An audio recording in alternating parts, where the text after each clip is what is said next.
नमस्कार, मैं भारती कपासिया। स्वागत है आप सभी का खबर टुडे न्यूज में। बुलेटिन की शुरुआत करेंगे इस वक्त की कुछ खास खबरों के साथ।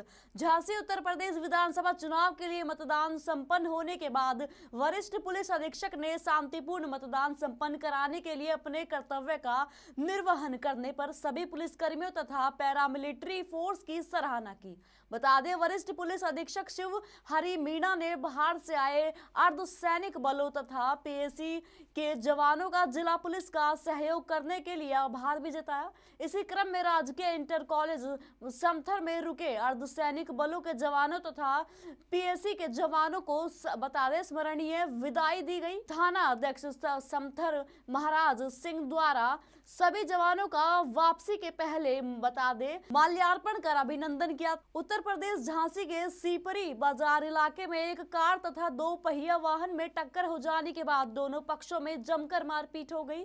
इस घटना का वीडियो सोशल मीडिया पर वायरल हो गया। नेशनल बेकरी के सामने जा रहे दो पहिया वाहन सवार को एक कार ने टक्कर मार दी। इस बात को लेकर दो पहिया वाहन सवार तथा कार सवार लोगों के बीच विवाद हो गया। देखते ही देखते विवाद बढ़ गया और दोनों पक्षों में मारपीट शुरू हो गई। दो पहिया वाहन सवारों ने कार पर पथराव कर दिया, जिससे उसके शीशे आदि क्षतिग्रस्त हो गए। घटना की सूचना मिलने पर ही बता दें मौके पर पुलिस पहुंच गई। पुलिस के अनुसार घटना के बारे में छानबीन की जा रही है। दोनों पक्षों को हिरासत में ले लिया गया है। सहारनपुर में प्रेम विवाह करना महिला को पड़ा भारी। आपको बता दें, सास ससुर ने सुपारी देकर अपनी बहू को उतारा मौत के घाट।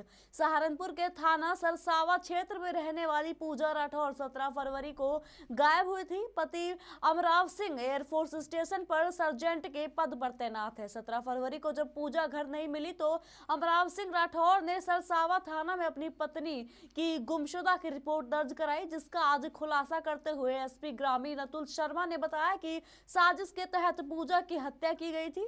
सास ससुर दोनों को प्रेम विवाह पसंद नहीं था, जिसके चलते सास ससुर ने प्लानिंग कर सरसावा के रहने वाले प्रवेश व थाना ननौता का रहने वाला मोनू का बता दें मोनू को हत्या की सुपारी देकर हत्या की गई। सास ससुर अपनी बहू को लेकर हरियाणा के यमुना नगर गए थे। वहां जाकर उसकी हत्या का शव को नहर में फेंक दिया। दोनों आरोपियों को पुलिस ने गिरफ्तार कर लिया है और अभी सास ससुर दोनों फरार है, जो कि बीकानेर में है। वहां की पुलिस को सूचना कर दी है। जल्द ही इन दोनों को भी गिरफ्तार कर लिया जाएगा। जम्मू कश्मीर से आज की बड़ी खबर। श्रीनगर में नागरिकता के लिए प्रदर्शन करने बच्चों संग सड़क पर उतरी पूर्व आतंकियों की पत्नियां। आपको बता दें, जम्मू कश्मीर के पूर्व आतंकियों की पाकिस्तानी पत्नियां भारत की नागरिकता देने या पाकिस्तान भेजने के लिए यात्रा दस्तावेजों की मांग कर रही है। सोमवार को इन महिलाओं ने अपने बच्चों को साथ लेकर श्रीनगर में प्रदर्शन किया। हाथों में तख्तियां और पोस्टर लेकर श्रीनगर के प्रताप पार्क से रोष रैली निकाली और प्रेस क्लब के बाहर नारेबाजी कर हक के लिए आवाज बुलंद की। प्रदर्शनकारी महिलाएं प्रधानमंत्री नरेंद्र मोदी, गृह मंत्री अमित शाह के साथ जम्मू कश्मीर प्रशासन से उन्हें भारत की नागरिकता देने या पाकिस्तान वापस भेजने की मांग कर रही है। आरोप लगाया कि बार बार आवाज उठाने के बाद भी सरकार उनकी सुनवाई नहीं कर रही है। नागरिकता न मिलने से उनके बच्चों का भविष्य खराब हो रहा है।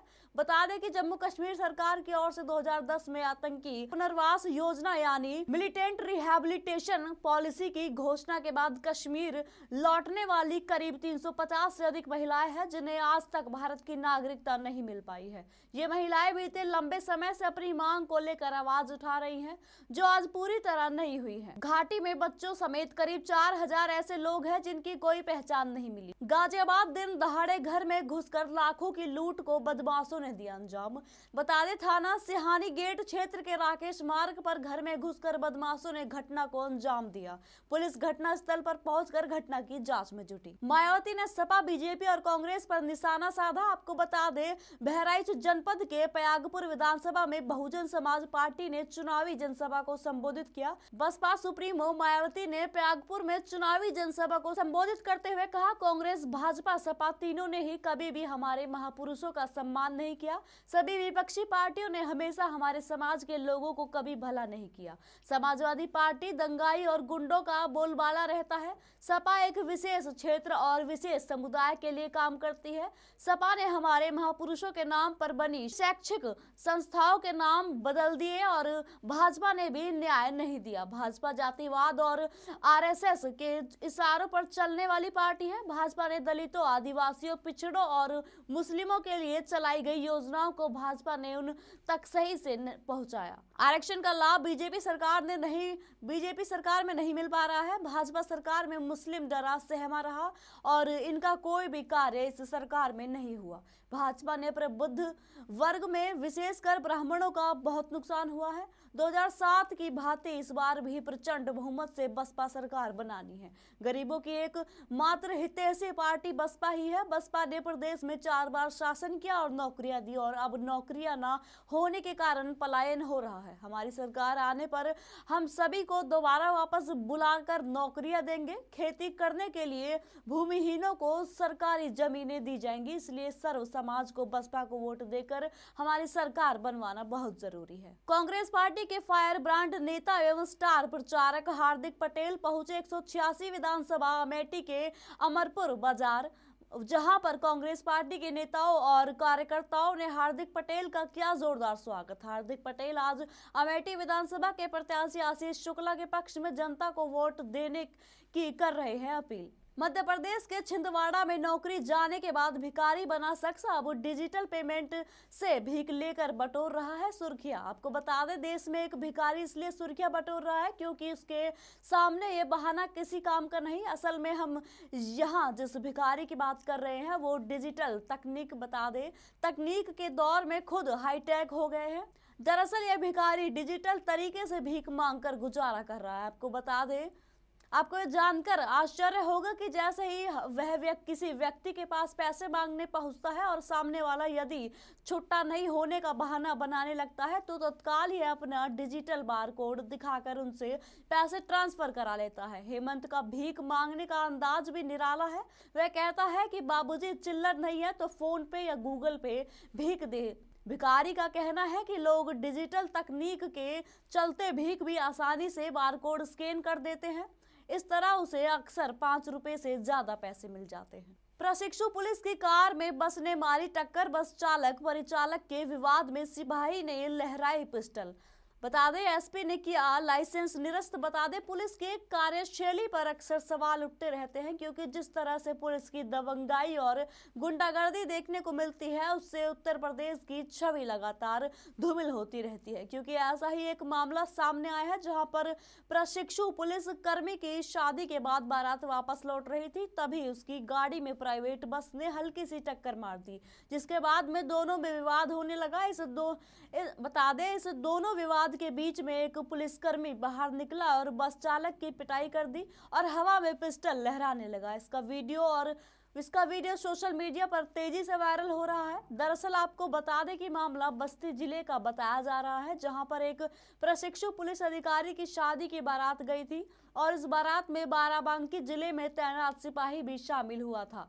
बारात वापस लौट रही थी, तभी रास्ते में एक प्राइवेट बस ने दूल्हे की कार को टक्कर मार दी। फिर क्या था, बस के चालक और परिचालक और बारातियों के बीच में वाद विवाद होने लगा। इतने में बाराबंकी जिले में तैनात सिपाही कार से उतरा और अपनी लाइसेंसी पिस्टल लेकर हवा में लहराते हुए चालक की पिटाई कर दी और उसको धमकाया। बस में सवार किसी यात्री ने इस वाक्य का वीडियो बना लिया, जो अब सोशल मीडिया पर तेजी से वायरल हो रहा है। वीडियो का संज्ञान लेते हुए बाराबंकी के पुलिस अधीक्षक अनुराग वत्स ने तत्काल सिपाही की शस्त्र लाइसेंस निरस्त कर दिया है और इस पूरे मामले की जांच अपर पुलिस अधीक्षक मनोज पांडे को सौंपी है। दिल्ली में सोमवार का दिन गर्म रहा। अधिकतम तापमान सामान्य से 2 डिग्री अधिक यानी 26.2 डिग्री सेल्सियस दर्ज किया गया, जबकि न्यूनतम तापमान 10.1 डिग्री सेल्सियस दर्ज किया गया। न्यूनतम तापमान मौसम की औसत से 1 डिग्री कम रहा।